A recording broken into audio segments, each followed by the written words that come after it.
아멘. 하나님께 영광의 박수 올려드립니다. 할렐루야. 여러분 한 주간도 평안하셨죠? 저만 그런가요? 3주간의 세일의 특별 새벽 기도회가 저는 작년보다 빨리 지나간 것 같습니다.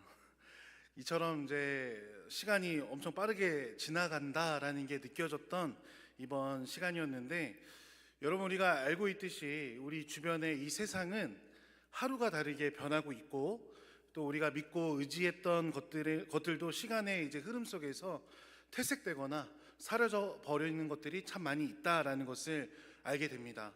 여러분 사람들과의 사이의 관계도 마찬가지 않습니까? 우리는 살아가면서 수많은 사람들을 만나고 또 그들을 안다라고 말하죠. 그렇지만 그 알매의 깊이는 어떻습니까? 겉으로만 인사하고 지내는 그냥 아는 사람은 많지만 내 마음에 가장 깊은 고민을 털어놓고 이제 생명을 맡길 만큼 신뢰할 수 있는 가까운 사람들은 상대적으로 그리 많지 않다라는 것이죠. 슬프게도 우리가 믿었던 사람들에게서 우리는 실망을 경험하기도 하고, 영원할 것 같았던 사랑이나 우정이 식어버리는 것을 목격하기도 합니다. 그런데 성도 여러분, 우리의 신앙생활은 어떻습니까? 신앙에도 얕은 알미 있고 깊은 알미 있다라는 것이죠. 우리는 매주 이렇게 교회를 나오고 또 설교를 듣고 또 성경 공부를 하죠. 예수님은 우리 죄를 위해 십자가에 못 박혀 죽으셨다라는 이 진리를 모르는 분은 이 자리에 아무도 안 계실 것입니다. 여러분, 앞서 말씀드린 이 모든 것은 너무나도 귀한 지식이겠죠. 하지만 오늘 우리가 우리 스스로에게 물어보아야 할 질문은 바로 이것입니다. 나는 그 예수님을 나의 삶을 온전히 내어 맡길 만큼 과연 깊이 알고 있는가? 나의 지식은 머리에 머물러 있는가? 아니면 내 가슴과 삶을 뒤흔들고 있는가? 이 두 가지의 질문이 우리에게 있을 수 있겠습니다. 오늘 이 본문 히브리서가 기록될 당시에 초대교회 성도들은 예수님을 대충 아는 수준으로 버텨낼 수 없는 아주 혹독한 시대 속에 살아가고 있었습니다. 그들은 예수님을 믿는다는 이유로 자신들의 재산들을 빼앗겼고 또 감옥에 갇히기도 했고 또 동족들에게 버림을 받았다라는 것이죠. 언제 죽음이 닥칠지 모르는 두려움 속에서 얄팍한 신앙 지식은 그들에게 있어서 아무런 힘이 되지 못했다라는 것이죠. 그래서 히브리서 기자는 피를 토하는 심정으로 외칩니다. 우리 지난번에 했던 건데요, 3장 1절, 히브리서 3장 1절에 이렇게 기록하고 있습니다. 그러므로 함께 하늘의 부르심을 받은 거룩한 형제들아, 우리가 믿는 도리의 사도이시며 대제사장이신 예수를 깊이 생각하라. 아멘. 오늘 본문은 우리가 깊이 생각하고 바라보아야 할 예수님이 과연 어떠한 분이신지를 분명하게 보여주고 있습니다. 그래서 오늘 말씀을 통해서 단순히 우리의 머리로만 아는 예수님이 아니라 내 영혼의 닻이 되어주시고 나의 모든 것이 되시는 예수님을 깊이 만나는 시간이 되기를 주님의 이름으로 간절히 축복합니다. 오늘 본문은 구약의 레위지파 제사장들과 예수님의 제사장직을 비교하면서 시작하고 있는데, 특히 히브리서 7장은요 신비로운 인물 멜기세덱과 예수님을 연결하면서 예수님이 인간의 혈통을 따르지 않는 영원한 제사장임을 설명하고 있습니다. 우리 23절 말씀을 다시 한번 볼까요? 우리 23절 말씀을 보면, 제사장 된 그들의 수요가 많은 것은 죽음으로 말미암아 항상 잊지 못함이로되. 아멘. 여러분, 구약 시대의 하나님은 아론의 자손들을 제사장으로 세우셨습니다. 그들은 백성들을 대신해서 하나님께 제사를 드리고 또 중보하는 아주 영광스러운 직분을 맡았다라는 것이죠. 하지만 그들에게는 치명적인 약점이 하나 있었는데 바로 죽음이었습니다. 아무리 경건하고 능력 있는 대제사장이라 할지라도 그들도 세월이 흐르면 늙고 병들어 죽게 되었습니다. 그가 죽으면 그의 아들이 그 직분을 이어받아야 했는데, 요세푸스의 기록에 따르면 아론부터 예루살렘 성전이 파괴될 때까지의 대략 83명의 대제사장들이 있었다라고 말하고 있습니다. 왜 그렇게 많았을까요? 죽음이 그들의 사역들을 중단시켰기 때문이다라는 것이죠. 이것은 오늘날 우리의 삶을 적나라하게 보여주기도 합니다. 우리 사람의 도움은 한계가 있다라는 것이죠. 나를 그토록 사랑해 주셨던 부모님들도 언젠가는 우리 곁을 떠나시고, 또 나의 멘토가 되어 주셨던 스승들도, 또 내 사정을 누구보다 잘 알고 도와주었던 친구들도 또 영원히 내 곁에 그들이 있어주지 못한다라는 것이죠. 때로는 죽음이 우리를 갈라놓기도 하고, 때로는 우리의 상황이 변해서 관계가 소원해지기도 한다라는 것이죠. 우리가 사람을 의지할 때 실망하는 이유는 그 사람이 나빠서가 아니라 그 사람 역시도 무한한 존재가 아닌 유한한 존재, 연약한 인간이기 때문이다라는 것이죠. 그렇지만 24절 말씀을 보시면 우리에게 놀라운 소망을 선포하고 있는데, 우리 24절 말씀 같이 읽어보겠습니다. 시작. 예수는 영원히 계심으로 그 제사장 직분도 갈리지, 아멘. 여기서 갈리지 않는다, 여러분, 갈리지 않는다라는 이 말은요, 헬라어로 침범할 수 없는, 양도할 필요가 없는 이라는 뜻으로 쓰여져 있습니다. 예수님은 죽음을 이기고 부활하셨습니다. 지금도 예수님은 살아계시고 영원히 앞으로도 계속 살아계실 줄 믿습니다. 죽음이 그분을, 예수님을 막을 수 없기 때문에 그분의 제사장 직분은 다른 누군가에게 넘겨줄 필요가 있을까요, 없을까요? 없다라는 것이죠. 왜냐하면 예수님은 쭉 영원히 계시기 때문에. 이것이 우리에게 어떤 위로가 될까요? 이거예요. 우리 사람의 사랑은 바뀌지만 예수님의 사랑은 바뀌지 않는다라는 것이죠. 예수님의 약속은 유효기간이 없다라는 것이죠. 세상의 계약은 상황이 바뀌면 파기되기도 하고, 사람의 마음은 시시때때로 변하기도 하지만 어제나 오늘이나 영원토록 동일하신 예수님은 변함없이 누구 곁에 계십니까? 우리 곁에, 나의 곁에 계신 줄 믿습니다. 여러분, 우리가 열심히 수고했던 직장이 바뀔 수도 있겠죠.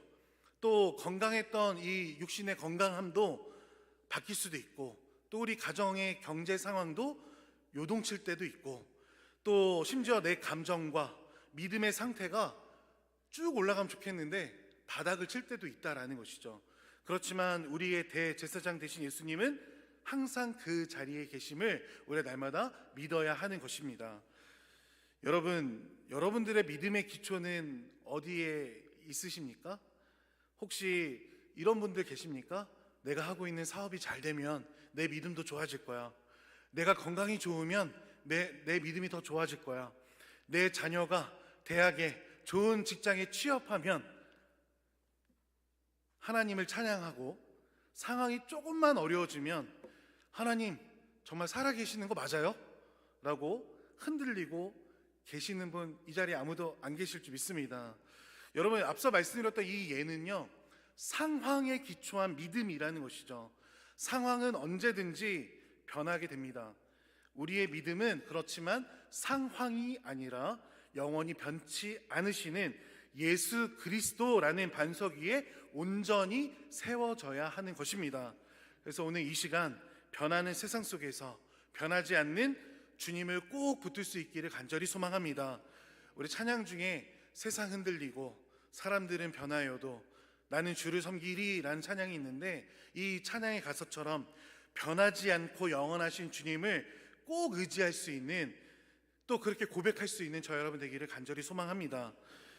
또 이어지는 25절 말씀을 보면, 25절 말씀은 히브리서 전체의 핵심 구절이라고 할 만큼 너무나도 중요한 복음의 진리를 담고 있는데, 우리 25절 말씀 다시 한번 읽어보겠습니다. 시작. 그러므로 자기를 힘입어 하나님께 나아가는 자들을 온전히 구원하실 수 있으니 이는 그가 항상 살아계셔서 그들을 위하여 간구하심이라. 아멘. 성경은 구원의 대상을 명확하게 했습니다. 바로 자기를 힘입어 하나님께 나아가는 자들이라고 고백하고 있는데, 우리는 내 행위를 힘입어서 하나님께로 나아가는 것이 아닙니다. 여러분, 나는 법 없이 잘 살아왔어. 나는 다른 사람에게 해코지 한 번도 한 적이 없어. 나는 헌금도 많이 했어. 라는 내 의를 가지고는 거룩하신 하나님 앞에 온전히 설 수 없다라는 것이죠. 오직 예수 그리스도의 보혈을 힘입어서 그분의 이름을 의지하며 나아가는 사람들만이 하나님을 만날 수 있음을 우리는 분명히 고백해야 됩니다. 여러분, 요한복음 4장 16절 말씀 혹시 아시죠? 내가 곧 길이요 진리요 생명이니 나로 말미암지 않고는 누구께로 갈 수가 없다고요? 아버지께로 올 자가 없느니라 라고 말씀하신 이 말씀을 우리가 꼭 의지하고 외우고 또 선포하며 살아갈 수 있어야 하는 것이죠. 예수님은 우리를 구원하시되 온전히 구원하셨다라는 것입니다. 이 온전히를 헬라어로 찾아보니까 판탈레스라는 단어로 쓰여지고 있는데, 이 판탈레스, 온전히라는 이 단어의 두 가지 의미를 살펴보면, 첫 번째로는 모든 시간을 의미하고 있고, 또 하나의 의미는 완전하게라는 의미를 가지고 있습니다. 그러니까 예수님의 구원은 시간적으로 영원하고 질적으로 완벽하다라는 말씀입니다. 예수님은 우리를 죄의 형벌에서 구원하셨을 뿐만 아니라 지금도 죄의 권세로부터 우리를 구원해 가고 계시고, 마침내 죄의 존재 자체로부터 우리를 조금만이 아니라 완전히 구원하신 줄 믿습니다. 그런데 여러분, 우리는 이 사실을 알고 있으면서도 종종 우리는 낙심합니다. 예수님이 나를 구원하신 건 알겠는데 나는 왜 자꾸 넘어질까? 나는 왜 이렇게 힘들까? 이런 나도 과연 천국에 갈 수 있을까? 이런 걱정을 한다라는 것이죠. 그렇지만 여러분, 걱정하지 않길 소망합니다. 예수님의 구원은 AS, 애프터 서비스가 필요 없는 완벽한 구원임을 믿으시기 바랍니다. 예수님이 시작하신 이 착한 일은 그리스도 예수의 날까지 반드시 이루어지는 것입니다. 그분은 우리를 구원하다가 조금 수가 틀리면 포기하시는 분이 아니라는 것이죠. 우리의 연약함보다 주님의 구원의 능력이 더 크심을 우리가 날마다 믿으며, 그러므로 하나님을 찬양하는 삶을 살아가야 하는 것이죠. 이 온전한 구원이 어떻게 가능할까요? 우리 25절 아까 읽었는데 하반절에 보면, 이는 그가 항상 살아계셔서 그들을 위하여 간구하심이라. 아멘. 때로 우리는 예수님의 사역을 과거의 사건으로 이렇게 국한할 때가 있다라는 것이죠. 그저 2000년 전 십자가에서 다 이루셨다, 그 말씀 틀린 말이 아니라 맞죠. 그러나 그것이 전부는 아니다라는 것입니다. 십자가 사역은 완성되었지만 그 효력을 우리에게 적용시키시고 우리를 붙드시는 중보 사역은 지금도 계속되고 있다라는 것이죠.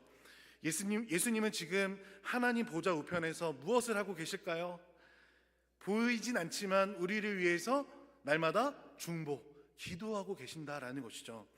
우리가 죄의 유혹에 빠져서 허우적거릴 때에, 너무나 큰 고난 앞에서 기도가 나오지 않아서 신음할 때도, 우리가 알지 못하는 그 모든 순간에도 예수님은 우리의 이름을 부르시고 중보하고 계십니다.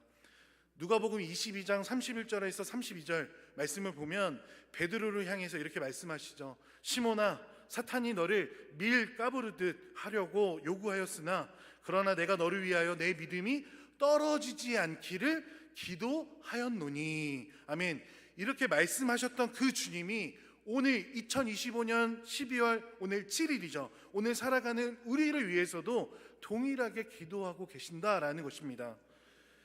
사랑하는 성도 여러분, 때로는 내 믿음이 너무나도 작아 보이고 구원이 흔들리는 것처럼 느껴질 때가 있으십니까? 내가 과연 끝까지 예수님 오시는 그날까지 믿음을 지킬 수 있을까라는 걱정으로 혹시 두려워하시는 분들 계십니까? 그러나 반드시 기억할 수 있기를 바랍니다. 내가 주님의 손을 붙잡는 힘보다 주님이 내 손을 붙잡고 계신 힘이 훨씬 더 강력함을 믿으시기 바랍니다. 내가 주님의 손을 설령 놓쳤어도 주님은 나를 놓지 않으신다라는 믿음이 우리 안에 있기를 소망합니다. 나의 어떠함이 아니라 항상 살아서 간구하시는 예수님의 성실하심이 우리의 구원을 보증하시는 것입니다. 이 사실이 저와 여러분들에게 때때로 여러 가지 사역을 하면서 힘들고 외롭고 두려운 순간에도 이 말씀을 통해서 가장 큰 위로와 힘을 얻는 저와 여러분 되기를 간절히 소망합니다. 자, 26절 말씀을 보면 예수님이 왜 우리에게 합당한 대제사장인지를 설명하고 있는데, 여기서 합당하다라는 이 말은요, 우리에게 꼭 필요하고 가장 적절하다라는 뜻으로 쓰여졌습니다. 여러분, 물에 빠진 사람을 보면 어떡합니까? 1번, 나도 같이 물에 뛰어들어서 그 사람을 건져낸다. 아니면 물에 빠져서 허우적대는 사람에게 구명조끼나 이런 걸 던져서 구한다. 이 뭘까요? 1번일까요? 2번일까요? 1번 하면 큰일 납니다. 같이 빠져서 하늘나라 갈 수 있어요. 물에 빠져서 허우적거리는 사람은 여러분 소용이 없다고 합니다. 물 밖에 있는 사람, 단단한 땅을 딛고 있는 사람이 구원해 줄 수 있는 것이죠. 마찬가지로 죄인인 우리를 구원하려면 누가 있어야 됩니까? 죄가 없는 분이 반드시 필요한 것이죠. 예수님은 거룩하시고 악이 없으시고 더러움이 없으시고 죄인에게서 떠나 계신 죄의 오염이 없으신 분이심을 우리가 아는 것처럼, 예수님은 우리와 똑같이 시험을 받으셨으나 죄가 없으신 분이기 때문에 우리의 연약함을, 또 우리의 처지를 이해하시고 그런 우리를 불쌍히 여기시면서 우리를 죄에서 건져내실 능력이 있으신 분임을 우리가 날마다 고백할 줄 알아야 하는 것이죠. 이어서 27절 말씀을 보면 구약의 제사장과 예수님의 결정적인 차이를 대조하고 있는데, 우리 27절 말씀 다시 한번 읽어볼까요? 시작. 그는 저 대제사장들이 먼저 자기 죄를 위하고 다음에 백성의 죄를 위하여 날마다 제사 드리는 것과 같이 할 필요가 없으니 이는 그가 단번에 자기를 드려. 아멘. 여러분, 이 말씀을 보면서 구분이 되어지십니까? 구약의 제사장들은 자기들도 죄인이었기 때문에 백성들을 위해서 하나님 앞에 제사하기 전에 먼저 자기의 죄를 씻는 제사를 먼저 드려야만 했다라는 것이죠. 그리고 이 제사는 그 효력이 일시적이어서 한 번이 아니라 날마다 반복해야만 했다라는 것입니다. 그러나 예수님은 자기 죄가 없으시기 때문에 자기를 위한 제사가 필요가 없으셨죠. 또한 예수님은 황소나 이 염소의 피가 아니라 흠없는 자기 자신의 몸을 제물로 드리셨습니다. 그리고 가장 중요한 단어가 여러분 뭘까요? 단번에가 너무나도 중요합니다. 단 한 번으로 영원히 유효한 사건을 의미하고 있는데, 여러분, 예수님의 이 십자가의 이 사건은 반복이 필요할까요? 리필이 필요 없다라는 것이죠. 반복될 필요가 없는 것이죠. 단 한 번으로 만족할 수 있는 것이죠. 이것이 우리에게 주는 메시지가 무엇일까요? 죄책감에서 자유하라는 것이죠. 우리는 신앙생활 하면서도 여전히 죄를 짓습니다. 그때마다 사탄은 그런 우리에게 다가오죠. 야, 너가 그러고도 목회자야? 너가 그러고도 직분자야? 하나님이 너 같은 걸 사랑해 주겠어? 이런 죄책감이 들 때 여러분, 우리가 어떻게 해야 될까요? 예수님이 아닌 다른 주를 찾아야 될까요? 세상이 주는 유익을 찾아가야 될까요? 그런 참소가 우리에게 다가올 때마다 우리는 십자가를 바라보아야 하는 것입니다. 예수님의 십자가는 나의 과거의 죄뿐만 아니라 오늘의 죄, 그리고 미래의 지을 죄까지도 단번에 해결하신 사건입니다. 물론 이것이 이제 죄를 마음껏 지어도 된다라는 방종을 의미하진 않습니다. 오히려 이 엄청난 사랑에 감격하면서 죄를 미워하게 되는 것이 바로 참된 하나님 자녀의 반응이라는 것이죠. 우리가 회개하고 주님 앞에 돌아갈 때에 또 다른 제물이 필요한 것이 절대 아닙니다. 2000년 전에 흘리신 그 보혈의 능력이 지금도 유효하다라는 것이죠. 로마서 8장 1절 말씀을 보면 그리스도 예수 안에 있는 자에게는 결코 정죄함이 없나니. 아멘. 이 말씀을 우리가 붙들기 소망합니다. 죄책감이 찾아올 때마다 예수님께서 단번에 다 이루셨다라고 선포하면서 날마다 은혜의 보좌로 담대히 나아갈 수 있는 저 여러분 되기를 간절히 소망합니다. 마지막으로 28절 말씀은 오늘 모든 논증의 결론인데, 우리 28절 말씀 다시 한번 읽어볼까요? 시작. 율법은 약점을 가진 사람들을 제사장으로 세웠거니와 율법 후에 하신 맹세의 말씀은 영원히 온전하게 되신 아들을 세우셨느니라. 아멘. 여러분, 율법에 세워진 제사장들은 약점이 있는 사람이었죠. 그들은 실수하고 넘어지기도 하고 심지어 타락하기도 했습니다. 누가 있습니까? 엘리 제사장처럼 자녀 교육에 실패했을 수도 있고요. 대제사장 가야바처럼 예수님을 십자가에 못 박는 데에 앞장서기도 했다라는 것이죠. 이것이 바로 우리 사람의 한계라는 것입니다. 그러나 하나님은 맹세로 예수님을 세우셨습니다. 하나님이 여기서 맹세하셨다라는 것은 이 계획이 절대로 취소되지 않고 반드시 성취된다라는 강력한 보증입니다. 하나님은 약점 많은 사람이 아니라 영원히 온전하게 되신 아들을 우리의 대제사장으로 세우셨습니다. 우리의 구원은 우리의 노력이나 우리의 어떤 탁월함에 달려있는 것이 절대 아닙니다. 하나님의 변치 않는 이 사랑의 맹세와 그 맹세로 세워진 완전하신 아들 예수 그리스도께 달려있음을 우리는 분명히 알고, 또 이것을 통해서 우리의 소망이 됨을 믿고, 그래서 우리의 소망은 안전하다라는 것을 날마다 믿으며 주님을 의지할 수 있어야 하는 것이죠. 오늘 말씀을 정리하면, 오늘 우리는 이 히브리서 말씀을 통해 예수님이 어떠한 분이신지를 잠시 살펴보았습니다.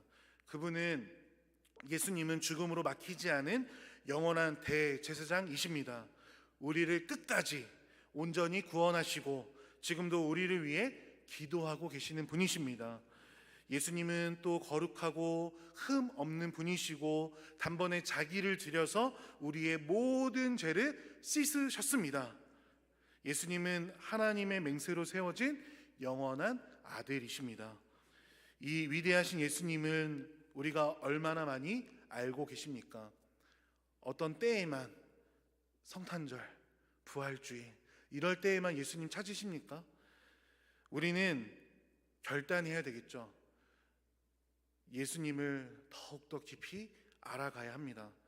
이것이 오늘 말씀의 결론이자 우리 평생의 목표가 되어야 하는 것이죠.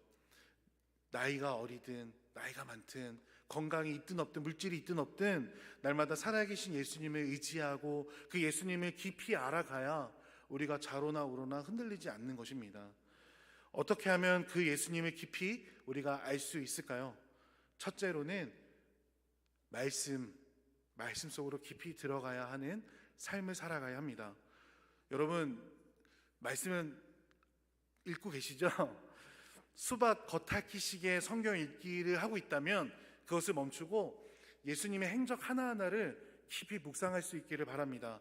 그냥 많이 읽는 것을 그치지 마시고, 물론 안 읽는 분들보다 읽을 때에 또 그 말씀이 또 우리를 변화시키겠지만, 말씀을 펴지 않고서는 예수님을 알 길이 전혀 없는 것이죠.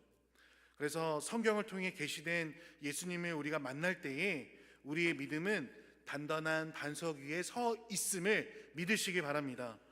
두 번째로는 여러분, 기도를 통해 주님의 마음을 배울 수 있기를 소망합니다. 내 필요만 구하는 기도를 넘어서서 중보자이신 예수님의 마음을 구할 수 있는 저 여러분 되기를 소망합니다. 우리의 형편만 기도해도 기도할 거리가 참 많이 있지만 조금만 둘러보면 서로를 위해서 기도해야 된다라는 사명감이 생기게 됩니다. 육체적인 부분에, 또 연약한 부분에, 원치 않는 질병과 환경 속에 고통받고 있는 우리 성도님들 계시잖아요. 함께 기도할 때 우리는 모르지만 우리가 믿음을 갖고 기도할 때 분명히 하나님의 역사가 나타나심을 믿으며 구할 수 있는 여러분 되기를 소망합니다. 그래서 중보자이신 예수님의 마음을 구하면서, 주님, 지금 이 상황을 향한 주님의 마음은 어떠십니까? 내 가족을 향한, 우리 교회를 향한 주님의 뜻은 과연 무엇입니까? 다가오는 2026년 어떻게 저희를 사용하시겠습니까? 라고 우리가 주님 앞에 깊은 대화를 통해 주님의 그 뜨거운 심장, 그 사랑을 느낄 수 있기를 간절히 소망합니다. 세 번째로는 고난과 순종의 자리에서 주님을 꼭 만날 수 있기를 소망합니다. 예수님을 아는 지식은 책상 위에서만 생기는 것이 아니죠. 내 뜻을 꺾고 순종할 때에, 억울해도 참으면서 누군가를 용서해 줄 때에, 또 손해를 감수하며 섬길 때에 우리는 비로소 예수님이 십자가에서 이런 마음이셨겠구나 라고 하면서 주님의 마음을 깊이 알 수 있는 것이죠. 여러분, 고난은 예수님을 깊이 만나는 지름길입니다. 또 마지막으로 혼자가 아니라, 우리 한번 따라해서 해볼까요? 공동체 안에서 함께 알아가자. 시작. 공동체 안에서 함께 알아가자. 공동체가 어디입니까? 교회. 또 조금 더 쪼개면 우리 교구, 또 구역, 우리 가정이잖아요. 여러분, 공동체 안에서 함께 주님을 알아가기를 소망합니다. 신앙은 독불장군이 아니다라는 것이죠. 공동체, 교회 공동체 안에서 서로의 연약함을 나누고 함께 중보하면서 서로를 용납하는 과정 속에서 우리는 우리의 머리 대신 그리스도를 더 풍성하게 경험할 수 있습니다. 그래서 여러분, 이 주님의 그 사랑, 풍성한 은혜를 날마다 누리는 우리가 되기를 소망합니다. 우리가 붙들어야 할 분은 오직 예수 그리스도 뿐임을 선포하기 소망합니다. 건강이 예전 같지 않고 자녀들이 이제 커서 내 품을 떠났어도, 사회에서의 은퇴가 다가올지라도 우리에게는 영원히 은퇴하지 않으시는 대제사장 예수님이 날마다 우리와 함께하고 계십니다. 그분을 머리로 아는 예수에서, 우리의 인생에서, 우리의 삶에서 아는 예수로 바꾸어 가기를 간절히 소망합니다. 그래서 오늘 이 시간 우리의 마음을 다해서 이렇게 고백할 수 있기를 소망합니다. 이제 주님을 더 깊이 알아가기를 원합니다. 나의 영원한 대제사장 되신 주님께 내 남은 생애와 영혼을 온전히 의탁합니다 라고 고백하기를 소망합니다. 이 깊은 암과 또 교제 속에서 세상이 줄 수 없는 참된 평안과 구원의 확신을 누리는 저와 여러분이 되어서 그 사랑을 나만 가지고 머금고 있는 것이 아니라 믿지 않는 우리 가족들, 또 이웃들, 또 여러 가지 환경 속에 고통받고 있는 우리 성도님들을 위해서 그 사랑을 또 베풀 수 있는, 계속 그 사랑을 나누어 줄 수 있는 우리 모두가 되기를 주님의 이름으로 간절히 축복합니다. 기도하겠습니다. 주님, 죄와 허물로 죽을 수밖에 없었던 우리를 위해 영원한 대제사장 예수 그리스도를 이 땅 가운데 보내주심에 참으로 감사합니다. 변하는 세상과 연약한 육체 속에서 두려워하던 저희들에게 영원히 계시고 항상 간구하시는 예수님이 계신다라는 사실에 큰 위로를 얻고 예수님을 날마다 더 깊이 알아가기를 원합니다. 우리의 지식이 머리에서 또 가슴으로, 또 가슴에서 우리의 삶으로 내려오게 하여 주시옵소서. 날마다 말씀과 기도와 순종을 통해 주님과 동행하게 하여 주시고, 어떠한 상황 가운데서도 우리를 온전히 구원하시는 주님을 신뢰하며 승리하는 삶을 살아가게 하여 주시옵소서. 또 이 시간 주님 앞에 믿음으로 귀한 예물, 정성 예물 드립니다. 하나님, 이 모든 예물들 기뻐 받아 주시고 주님의 몸된 교회와 주님의 영광을 위하여 귀하게 쓰여지도록 주관하여 주시옵고, 드리는 이들의 가정과 모든 생활 위에 하늘의 신령한 복으로 넘치는 은혜를 허락하여 주시옵소서. 예수님의 이름으로 기도합니다. 아멘. 우리 찬송가 122장 찬송하시고 축도로 예배 마치겠습니다.